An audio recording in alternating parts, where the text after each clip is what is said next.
Welcome to No Smoke TV. Today we have a very special guest. We have a former Navy SEAL, author, actor, and amongst other hats, Remi Adeleke in the building. How you feeling today, my brother? Did I say your last name right? Adeleke, but it's all good. Adeleke. How you feeling today? Good to be on your show, man, with my fellow Bronx brother. I appreciate you stopping by. So you have a very unique story which drives me to you. You was born in Nigeria, raised in the Bronx. Yep. But you come from a wealthy family. Yeah. What exactly happened in Nigeria that made you move to the Bronx and hit that switch? Yeah, so my dad, he was just into multiple things as a businessman. He was also chief of the Yoruba tribe. He was a multimillionaire essentially, but it's self-made. So he, engineered, one of the first man-made islands in the world. He had two engineering firms. He had car dealerships in Nigeria. He was actually one of the first black men on the board of the World Trade Center in New York City. Wow. He was the first black man on the board of the British Financial Planning Council in the UK. So like he was just into everything. And long story short, the Nigerian government has historically been very corrupt. It's still very corrupt. Every country has corruption in it, but their corruption is it's ostensible. It's right on the surface. It's clear cut in your face. I was just in Nigeria a few years ago. As soon as you get off a plane, the customs officers are like, you can't pass unless you give me a gift. The gift is money. So it's like, you get pulled over by the cops. It's like, you got pulled over by the cops. It's like, what do you want to give me to get out of this? You got to give them money. So and then you start going up the chain to the senators and the governors. A lot of people want to get into politics, kind of like in the Bronx. Everybody want to get into rap and sports and this and that because they want to make money. That's their way out. It's so crazy because in Nigeria, the way out is in politics. Wow. So like a street dude is like, I want to forget selling drugs. Like I'm trying to get into politics because the politicians, they go into politics poor, they come out billionaires. And, a big part of it is because, there's a lot of oil, there's a lot of natural resources, cocoa, natural gas, and so on and so forth. So these politicians will essentially start, if their state gets, $100 million for, food aid for their state, $90 million is going in the governor's pocket, $10 million is going to the state. Wow. The military in that state or the police unit in that state needs, $50 million for weapons and training, $40 million is going in the pocket, $10 million is going to the police. And so that's just, I'm not saying anything that's not open source. That's all well known. And so, say all that to say, jumping back to my dad, essentially corruption. My dad was, had a lot of stuff going. He had more of a Western mindset because he was educated in the West. So he was all about doing things the right way. And, just the government got him. And they pretty much stripped everything from him. He died in the middle of all of it. And then we went from rich to poor. And then my mom is American. My mom was born and raised in New York City. She actually met my dad in the Metropolitan Museum of Natural History. They met, got married 5 months later, and then my mom moved from New York City to Nigeria with my dad. So, when my dad died, my mom was going to keep us in Nigeria. She came back to what she knew, which was New York. So that's kind of how we ended up in New York. That was 1987, so I was 5 at the time. Like so a coming to America, like a coming to America story. Exactly. So that's how it happened. Oh, so the government in Nigeria basically run their country like gangsters. They basically gangsters. Yeah.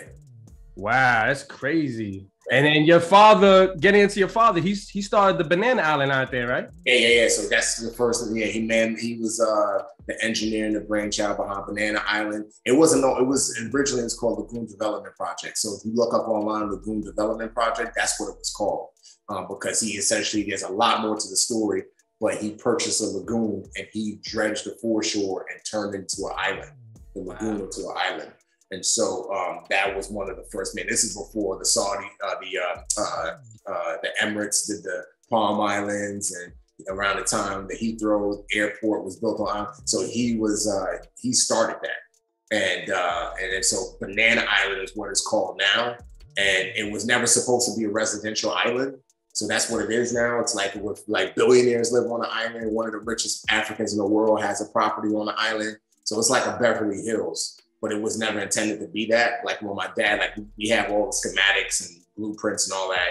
You know, my brother and myself, we all have access to it, but it was meant to be like a big business sector. Because essentially my dad, their mindset was Nigeria has all of these resources, and therefore Nigeria, if those resources are handled properly and we have a sector to be able to move and export and import on the business side of things, then we can be like the United States. We can be like Saudi Arabia. You know what I mean? We need like a Wall Street. We need a business sector. So that was the concept for the island. It was supposed to be a business sector, and with not just like for offices, but also stores and malls and all that stuff. It was just supposed to be a big hotel, so people from all around the world could fly in and do business and shop and do this and that and fly out. So that was my dad's thinking behind it. But yeah, they turned it into a wow.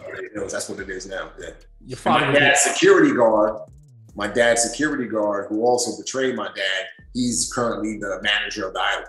He doesn't own that, but he's the manager. He's my dad's personal security guard. What a coincidence. It's always the people right next to you, man. Exactly. Your father's a genius, man. It looked like the gangsters wasn't feeling the way he was moving.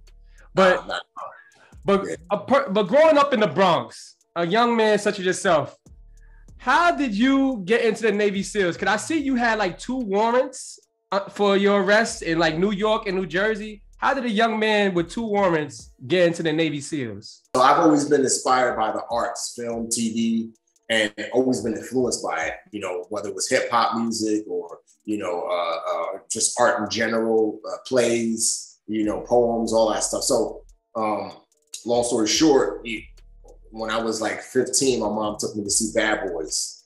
And that was the first time, like, I had this idea I could be a hero, because I saw these 2 guys who looked like me. They were acting like me. They had came from somewhat of a similar background as me.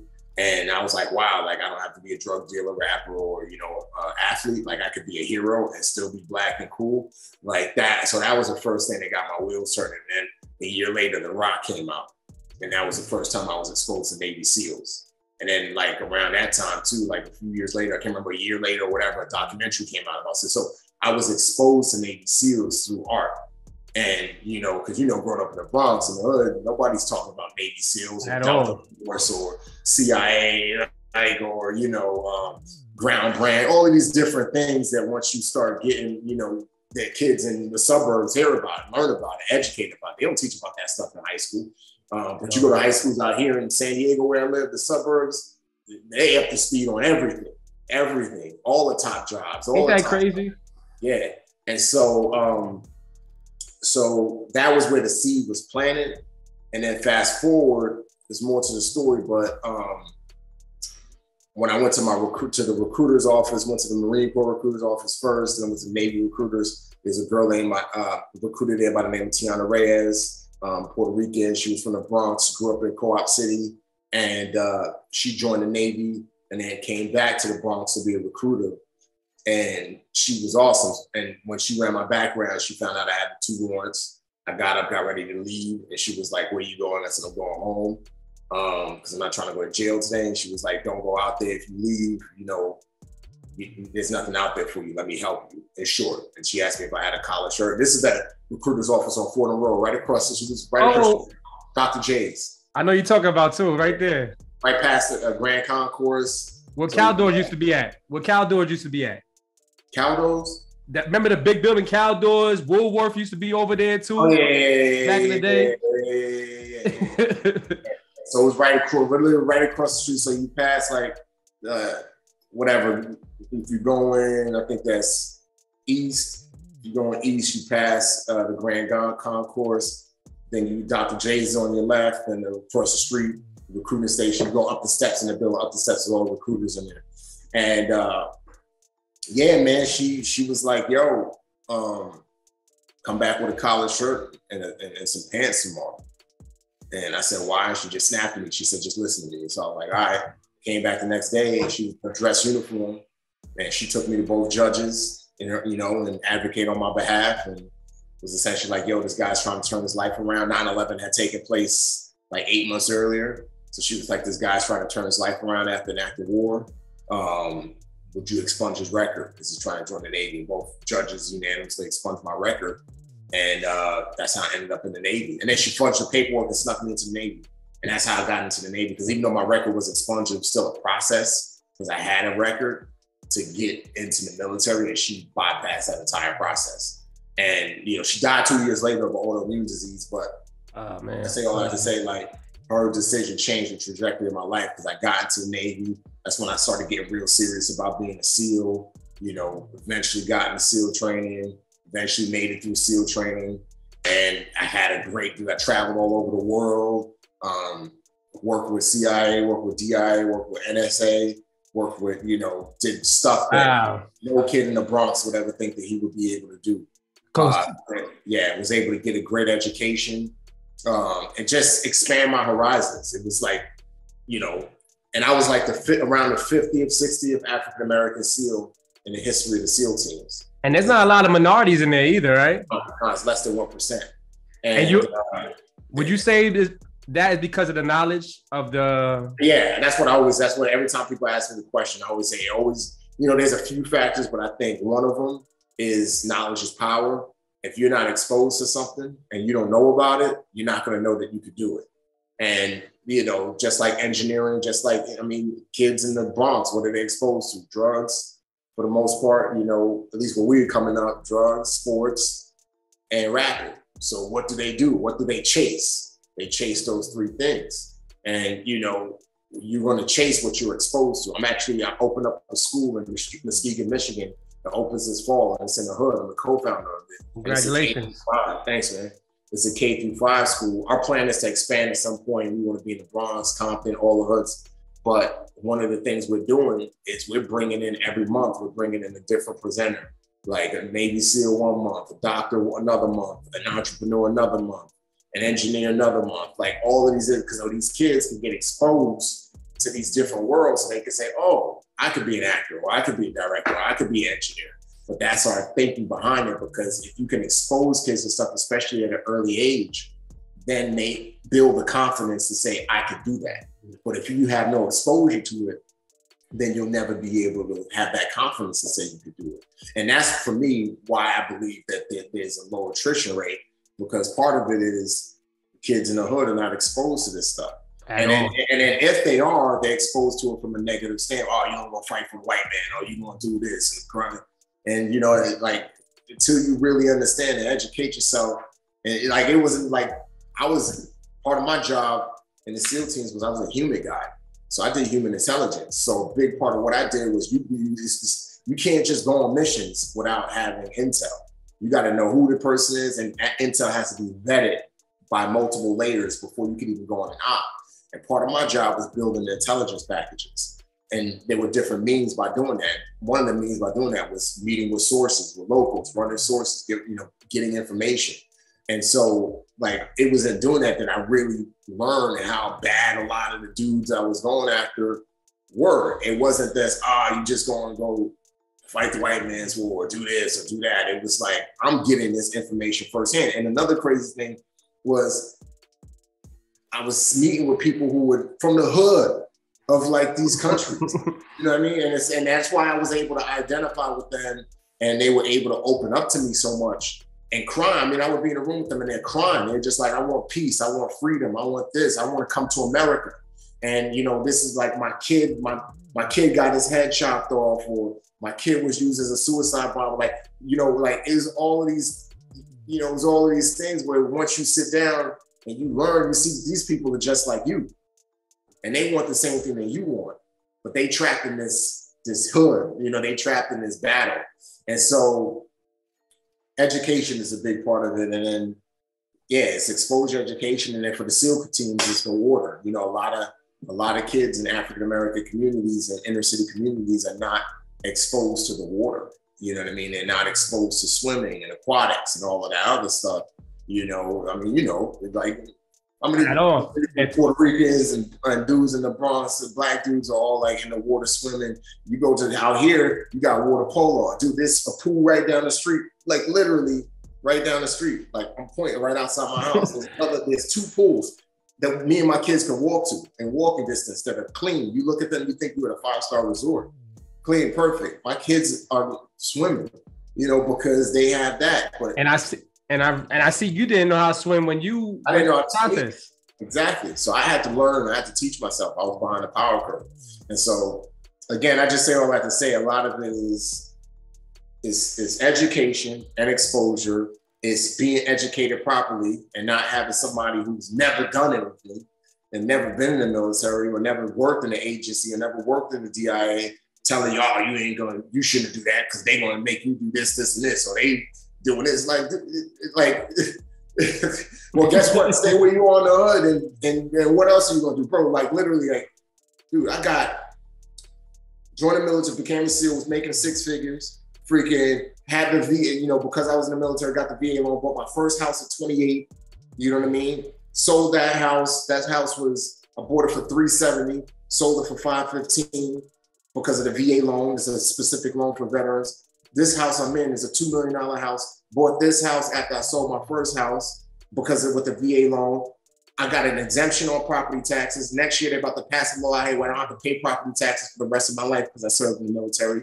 Wow. I got my bachelor's degree for free. As a matter of fact, I got paid to go to school to get my bachelor's. I got a paycheck. Got my master's degree for free. It's free. Same thing. Got paid to go get my master's. Freaking all my kids go to college for free. I can have 10 more kids. All 10 of them are going to go to college for free. And so it's like, it's like, all right, you want to believe this lie, or you want to get on a program and then get all of these opportunities like business loans, all of these things. And now I'm, you know, a millionaire. And none of that would have happened if I didn't join the military. You know what I'm saying? And I don't say that to post. Yeah, I just say that because it's like, it's all stepping stones and it's all about like growth. And that's why you see kids in suburban and white communities that are thriving because they get this information and they're like, oh, I'm gonna go do that. I'm gonna build from there. You know what I mean? There's so many SEALs that I've worked with now who are like making $700,000 a year, $1 million, $2 million, millionaires, crushing it. Why? Because they got into the military, they got educated. It's not just about education in the classroom. Some of them don't have degrees. Some of them is just like, yo, I'm taking these principles I learned in the SEAL teams and I'm going to take them and build a business. And so there's no education like the education you get out the military. I'm not advocating, I'm not saying everybody needs to join the military. What I'm saying is that everybody learns differently. And you know what I mean? Like if people are looking for an avenue to get one up and get to that next step, you know, like you got to get exposed to it. And you can't believe the lies from people who's never even done anything. You know and like you said, it all starts with education. When kids is young, it depends what school you're going to, what the school's teaching, and what information they're giving. Because everything you tell me right now is information these young kids in the Bronx, Brooklyn don't know. They don't know that if you join the Army, they pay for your school. You get exempt from taxes. They don't know all this. So this is information that's important to young children that don't get provided in urban communities. You can get your medical. Dude, I got friends who went to join the military and wanted to be doctors, couldn't afford medical school. Joined the military, went to medical school, military paid for 100% of their medical school. They did their required 7 years of service in the military because the military put them through medical school. They out making $500,000, $600,000 a year as a doctor. You know what I'm saying? It's like it's information. It's information. It's information, man. It's information. Then you learn how to do it. That's another thing too. Like, because as you move up, let's say you're in the military or not, but as you move up financially in your life, then you get exposed and you build relationships with other people who are at that level. And that can help you in other areas. For example, you know, I started going to a physical therapist a few years ago when I started my first business. And he's like good dudes. He's on his 3rd physical therapy facility. I remember I met him, he was working for another cat. And now he has 3 facilities. He's making crazy money. And like I was in physical therapy for my knee or something one day. He was like, yo, he's like, what do you, like, I was telling him about my taxes. I was like, dang, bro. I was like, I'm getting crushed in taxes. And he talked to me, he's like, yo, let me introduce you to my CPA. He's like, my CPA, he told me how much money he makes, but how much money he gets back in taxes. And I was like, all right, cool, roger that. He introduced me to the CPA. Again, as you meet people at different levels, then they introduce you to people at that same level, and then that helps you. He introduced me to my CPA, and my CPA, dude, the CPA I was with, the tax dude I was with before that, had me paying thousands of dollars in tax. CPA I went showed me all the different tax laws and how I could do these with my company and write this off and save here and purchase this into my company and all this other stuff. And you know, I get money back, even though I'm making a lot of money. And it's all legal. Ain't no tax evasion stuff. But again, you learn how the rich people stay rich. As you move up, you learn how people stay rich. You know what I'm saying? So anyways, it's a lot to it. You know what I mean? It's a lot of information. And listen, I know you gotta get out of here soon. And I just wanted to, before you get out of here, I'm a big fan of the Navy SEALs and what you do too as a person. Thanks, can you tell me about one mission you did in the Middle East? Man, I mean, I did a lot. So I'm trying to build one that stuck out the most to you. Well, you know, I'll tell you this one where I got to kind of skirt around it because obviously it's sensitivity. But I was in this particular country. I won't say what country I was in, and it was only 8 of us Americans in this particular country. Like the closest QRF was on another continent. Wow. And the only other Americans weren't military; they were the embassy in this country. And was more to a story, but some device got, let's just say, a sensitive device fell out of the sky and landed somewhere in this particular country, and we had to go get it. And it was just me and another guy, and that was the craziest mission I ever did. Because we're in this country surrounded by a bunch of bad dudes. We have to sneak through this country and retrieve this device. Now, only orders from the embassy was do not get killed. As a matter of fact, the ambassador disapproved the mission. He said, nope, whatever happens, happens. When the sun comes up, if people find this device, then we just got to live with it. But the defense attaché, which at every embassy you have a defense attaché, which is like a military liaison. That's the easy way to explain it. Called us separately, called me and my OIC separately, like, yo, go get that thing. Don't get killed. Don't get captured. Don't get killed. We can't wake up the next morning. We can't wake up the next morning and this device be all over the news. And the reason why the ambassador didn't want us to get it is because he didn't want us to get killed or injured. And it was an election cycle. This is another thing going in politics. Got you. Anytime there's an election cycle, the operational tempo kind of slows down. So this was like September. I won't say what year. And what was coming up in November? Midterm elections.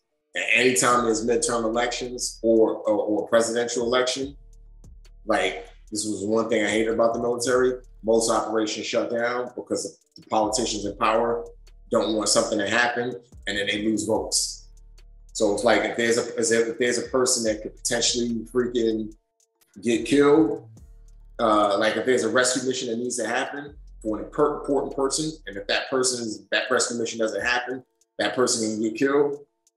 Some politicians will not let that mission happen because they don't want somebody go on that mission. A bunch of service members get killed, or an innocent person get killed, and then they lose votes. It's very political. All goes down the side. There's corruption in every government, right? And so that's what was going on in this particular country. When the ambassador was like, for him, it was more important for us to not get killed or captured or get found out in this country, right? Than to retrieve this very, very sensitive device that had, sensitive information on it. Because of politics. Did you retrieve it? Did you retrieve it? We got it. It was a crazy mission, but yeah, long story short, we got it and obviously got back safe, didn't get captured. All right. That was a dope story. I'm all into Navy SEALs because y'all are dope people. Y'all smart. Y'all athletic. Y'all like superheroes to the world. So I appreciate you coming by the show. Yeah. No, I appreciate it. Everybody go check out his movies. He got he was in Transformers. He was just dropped the movie Ambulance. He has a book out called Transform. Go get his book.